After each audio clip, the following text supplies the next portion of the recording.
Hi, it's Lisa Rothman, the founder of StopFamilyConflict.com.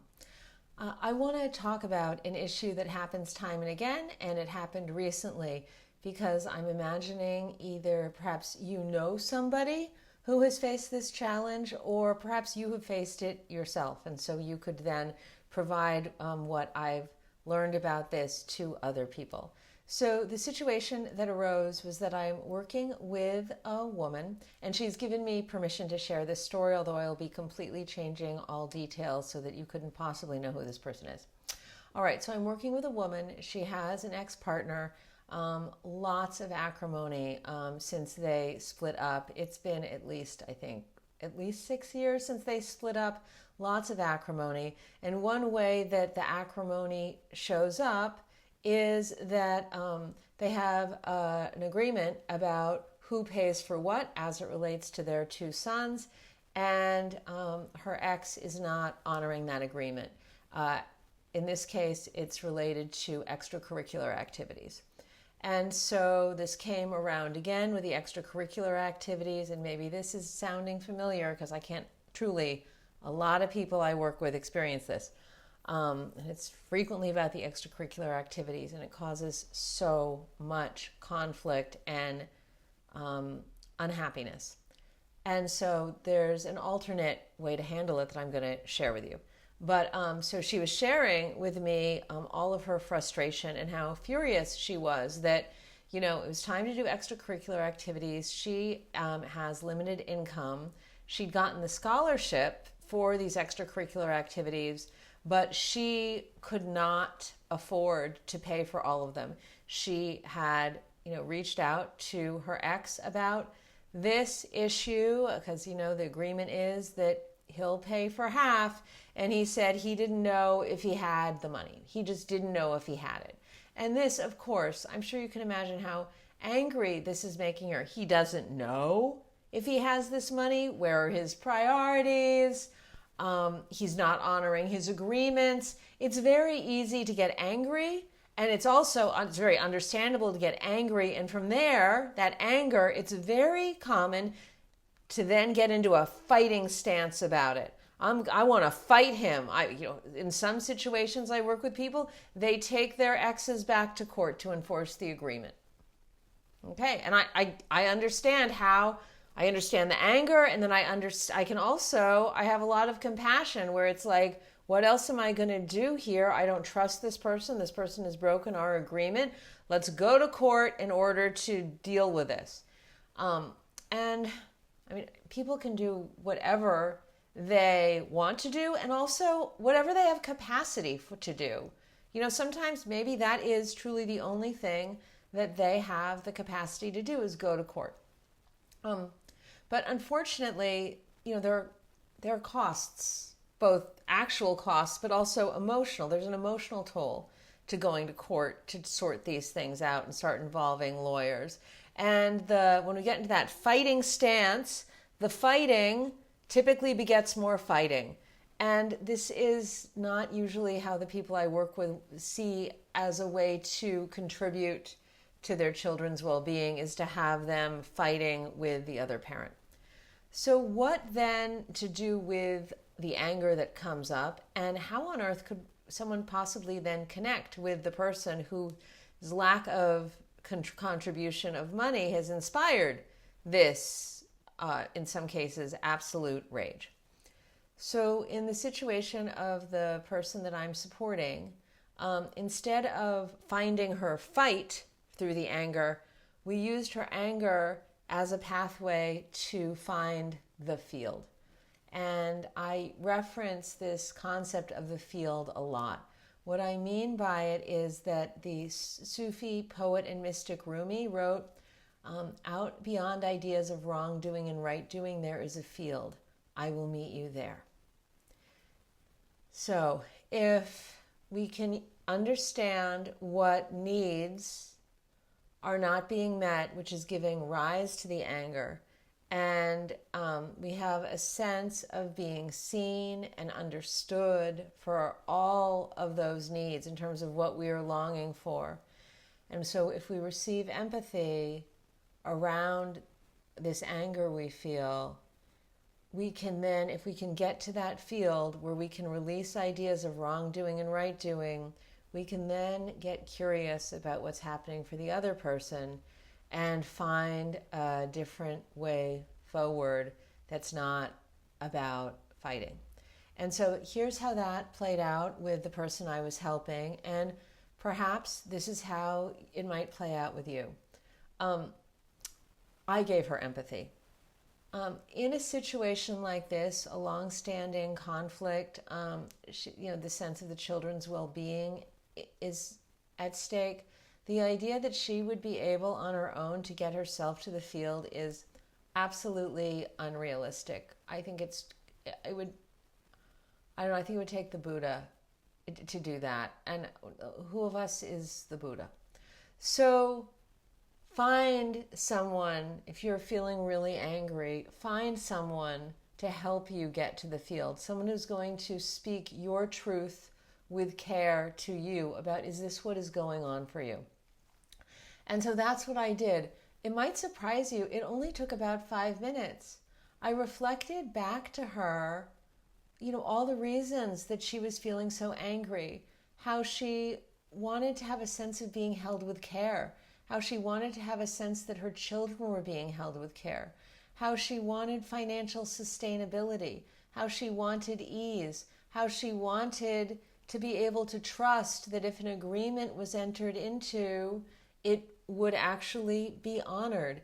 And the anger then gave way to lots and lots of grief about all the ways that over the years this has not been happening in her relationship with her ex. So I could sense in her after about 5 minutes that things had opened up for her and she was no longer in that fighting stance, and she had been able to let go of her anger related to this particular issue. And so then we got curious about, what was going on for him and what could be done around this situation. What were some possibilities? And so we did an experiment where we thought about financial sustainability. He's saying he doesn't know if he has this and if it's in flux.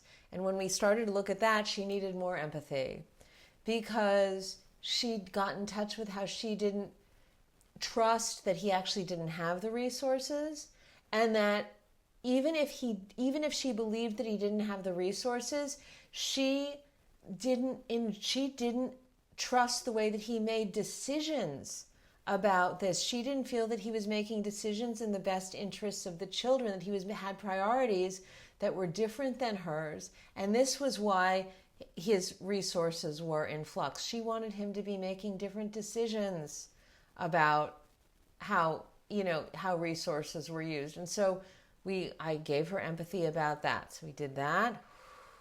Okay. And then I said, okay, well, let's imagine that he truly just doesn't have the money. What do you want to do? And what we came up with was that she could pay for her son's extracurricular activities, but it would mean that there would be absolutely no money to do other fun things when they were at her house. And so she checked in with them about what they wanted to do, including them in the decision about what do we do. Dad says his resources are in flux, so it's not at all certain that he can contribute. And because she was in the field, she was able to communicate this without the kids having a sense of them being put in the middle. She was presenting it as information to them and not as this axe that she was grinding. This is why it's so important to be in the field as opposed to in the fighting stance as you're navigating this. And so she presented this to them, and they said that they wanted to do the extracurricular activities even if it meant that there was no other money for fun activities. So with that information, she reached out to her ex again, and she said, so I heard you say that, it's by no means certain that you have the funds to contribute. And so the kids say that they want to do the extracurricular activities, but that means they're not going to be having any fun we're not going to be able to do any other fun things at home. So here's the information. So, are you going to be able to contribute? And he replied very quickly. And he said he did want to contribute, but he said he wanted to see her receipts that showed that she had contributed, because unbeknownst to her, and I believe actually unbeknownst to him, he didn't trust. His need for trust wasn't being met. And somehow by her reaching out and checking in about the financial sustainability without demand energy, it's almost mystical. He got in touch with this strategy that would help him have peace of mind, and that he could trust, and then that would make it possible for him to contribute. And so that's what she did. And she said that she sent me a text. She said it worked like magic. It was very different than how they're typically engaging with each other, where she's in the fighting stance, he's in the fighting stance. And like I said, fighting begets more fighting. Now, what does the future hold? With all humility, I have no idea. These two have a history of challenge and conflict in many different areas. It shows up in many different ways. This is not some one-size solution and now they're going to be getting along magnificently for the rest of time.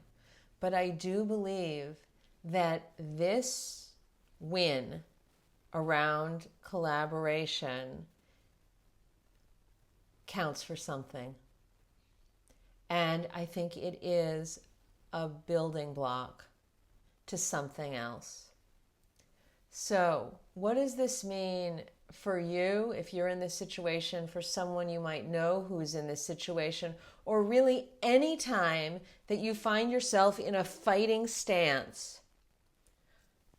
Are you able to get yourself to the field yourself on your own? If yes, great, do it. And don't try to connect with the person until you're there. But if this issue is too big, and much of the time it is, find someone to help you get to the field. And so I hope you can line up a support system. And I'm starting to do these give what you can drop-in sessions, both online and in person. And I would love to help you get to the field. So if this interests you, all the details are in the details. All the details are in the details associated with this YouTube video if you want to find out about the regular gatherings that I'm having. All right. Until then, may your time in the field be much more frequent than your time that you're like this. Bye for now.